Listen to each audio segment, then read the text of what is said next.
ಬಂಧುಗಳೇ, ನಾವೆಲ್ಲ ಯಾಕೆ ಸೇರಿದೇವಪ್ಪ ಇಲ್ಲಿ? ನಾವೆಲ್ಲ ಯಾಕೆ ಸೇರಿದೇವ್ರಿ? ಎಲೆಕ್ಷನ್ ಮಾಡಕ್ ಸೇರಿದೀವಿ. ಕುಮಾರಸ್ವಾಮಿ ಅವರು ಚನ್ನಪಟ್ಟಣ ತಾಲೂಕು ಬೇಡ ಅಂತ ರಾಜೀನಾಮೆ ಬಿಸಾಕ್ ಹೋದ್ಮೇಲೆ ಚನ್ನಪಟ್ಟಣಕ್ಕೆ ಉಪಚುನಾವಣೆ ಬಂದಿದೆ. ಯಾಕೆ ಬಂದಿದೆ ಉಪಚುನಾವಣೆ?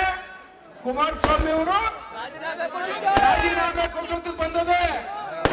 ಯಾಕೆ ಬಂದಿದ್ರಣ್ಣ? ಉಪಚುನಾವಣೆ ಬಂದಿದೆ. ಉಪಚುನಾವಣೆಯಲ್ಲಿ ನಾನು ಕಾಂಗ್ರೆಸ್ ಪಕ್ಷದ ಅಭ್ಯರ್ಥಿಯಾಗಿ ನಿಮ್ಮ ಆಶೀರ್ವಾದ ಕೇಳಲು, ನಿಮ್ಮ ಮತ ಕೇಳಲು ನಾನು ನಿಂತಿದ್ದೀನಿ. ನನ್ನ ಪರವಾಗಿ ವೇದಿಕೆ ಮೇಲೆ ಇರ್ತಕ್ಕಂಥ ಎಲ್ಲ ಗಣ್ಯರಿದ್ದಾರೆ. ಬಂಧುಗಳೇ, DK ಶಿವಕುಮಾರ್ ಅವರು ಚನ್ನಪಟ್ಟಣ ಟೌನ್ ನಲ್ಲಿ ಬರ್ತಾ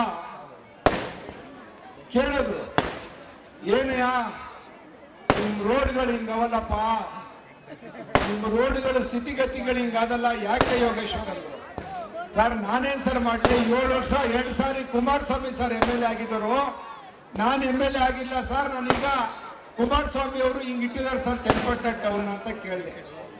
ಚನ್ನಪಟ್ಟಣ ಟೌನ್ಗೆ ಯಾವ ತರ ಕುಮಾರಸ್ವಾಮಿ ಅವರು ಬಂದು ಏನಾಗ್ಬೇಕು ಅಂತ ಕೇಳಿದಾರೆ ಅಂದ್ರೆ, ಚನ್ನಪಟ್ಟಣ ಈ ಕೋಟೆ ಭಾಗದಲ್ಲಿ ಯಾವ ತರ ಕುಮಾರಸ್ವಾಮಿ ಅವರು ಜನಗಳ ಸಮಸ್ಯೆ ಬಗ್ಗೆ ಕೇಳಿದಾರ? ಚನ್ನಪಟ್ಟಣ ಬಸ್ ಸ್ಟ್ಯಾಂಡ್ ನೋಡಿದಿರಲ್ವಾ? ಚನ್ನಪಟ್ಟಣ ಬಸ್ ಸ್ಟ್ಯಾಂಡ್ ಒಬ್ಬ ಮುಖ್ಯಮಂತ್ರಿಯಾಗಿ ಆ ಸಮಸ್ಯೆ ಬಗೆಹರಿಸಿ ಇಷ್ಟೊಂದು ಬಸ್ ಸ್ಟ್ಯಾಂಡ್ ಮಾಡಿ ಜನಸಾಮಾನ್ಯರಿಗೆ ಅರ್ಪಿಸಬಹುದಾಗಿತ್ತಲ್ವಾ? ಚನ್ನಪಟ್ಟಣ ಬಸ್ ಸ್ಟ್ಯಾಂಡ್ ಕಟ್ಟಿದ್ರಣ್ಣ ಕುಮಾರಸ್ವಾಮಿ ಅವರು.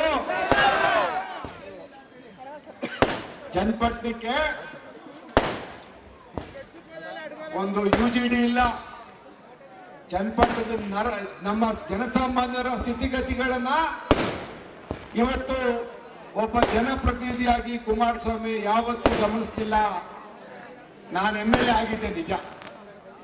ನಾನು MLA ಆಗಿದ್ದಾಗ ಒಂದಷ್ಟು ಈ ತಾಲೂಕಿಗೆ ನೀರಾವರಿ ಮಾಡಿ ಇಡೀ ತಾಲೂಕನ್ನ ಕೆರೆ ಕಟ್ಟೆ ತುಂಬಿಸಿ ಇಡೀ ಹಳ್ಳಿಗಳಿಗೆ ಹೋದ್ರೆ ಮಲ್ನಾಡು ಮಾಡಿ ನಾನೇನೋ ನಮ್ಮ ತಾಲೂಕಿನ ಸೇವೆ ಮಾಡ್ಕೊಂಡು ಹೋಗ್ತಾ ಇದ್ದೆ. ಕುಮಾರಸ್ವಾಮಿ ಅವರು ಚನ್ನಪಟ್ಟಣಕ್ಕೆ ದಾಳಿ ಮಾಡಿದ್ರು. ಕುಮಾರಸ್ವಾಮಿ ಅವರು ಯಾಕೆ ಚನ್ನಪಟ್ಟಣಕ್ಕೆ ದಾಳಿ ಮಾಡಿದ್ರು ಗೊತ್ತಿಲ್ಲ. ಕುಮಾರಸ್ವಾಮಿ ಬಂದಾಗ ಈ ತಾಲೂಕಿನ ಜನ ಕುಮಾರಸ್ವಾಮಿಯಿಂದ ಬಹಳ ನಿರೀಕ್ಷೆ ಇಟ್ಕೊಂಡು, ಯೋಗೇಶ್ವರ್ ಕೈಲಿ ಏನೋ ಆಗುತ್ತೋ ಬಿಡುತ್ತೋ, ಇನ್ನೂ ರಾಜಕೀಯವಾಗಿ ಅವನೇನೋ ಎತ್ತರಕ್ಕೆ ಬೆಳಗ್ಗೆ ಇದು ಟೈಮ್ ಬೇಕೋ ಏನೋ, ಕುಮಾರಸ್ವಾಮಿ ಬಂದ್ರೆ ಮುಖ್ಯಮಂತ್ರಿ ಆಗಿ ಚನ್ನಪಟ್ಟಣವನ್ನ ಚಿನ್ನದ ಪಟ್ಟಣ ಮಾಡ್ತಾನೆ ಅಂತ ತಿಳ್ಕೊಂಡು ನೀವೆಲ್ಲ ಓಟ್ ಹಾಕಿರ್ಬೋದು ಅಂತ ಅನ್ಕೋತೀನಿ. ಕುಮಾರಸ್ವಾಮಿ ಬಂದವರೇ ಬಂದ್ರು, ಓಟ್ ಹಾಕೋದ್ಮೇಲೆ 5 ವರ್ಷ ಬರಲೇ ಇಲ್ಲ. ತಿರ್ಗಾ ಬಂದ್ರು, ಬಸ್ ಸ್ಟ್ಯಾಂಡ್ ಅಲ್ಲಿ ಒಂದು ಭಾಷಣ ಮಾಡಿ ಅರ್ಜಿ ಹಾಕ್ಬಿಟ್ಟು ಹೋದ್ರು. ಕುಮಾರಸ್ವಾಮಿ 2ನೇ ಸಾರಿ ನಿಂತಿದ್ರು. ನನಗೀಗ ಶಿವಕುಮಾರ್ ಹೇಳ್ತಾ ಇದ್ರು, ನೀನು ಕಾಂಗ್ರೆಸ್ ಅಲ್ಲಿ ಇದ್ದಿದ್ರೆ ಕುಮಾರಸ್ವಾಮಿ ಚನ್ನಪಟ್ಟಣಕ್ಕೂ ಬರ್ತಿರ್ಲಿಲ್ಲ, ಮುಖ್ಯಮಂತ್ರಿಯನ್ನು ಆಗ್ತಿರ್ಲಿಲ್ಲ. ನಮ್ಗೆ ಇಷ್ಟೊತ್ತಲ್ಲಿ ಬಂದು ಭಾಷಣ ಮಾಡೋ ಅಗತ್ಯನೂ ಇರ್ತಿರ್ಲಿಲ್ಲ ಅಂತ ಅವರು ಮಾತಾಡ್ಕೊಂಡು ಬರ್ತಾ ಇದ್ರು.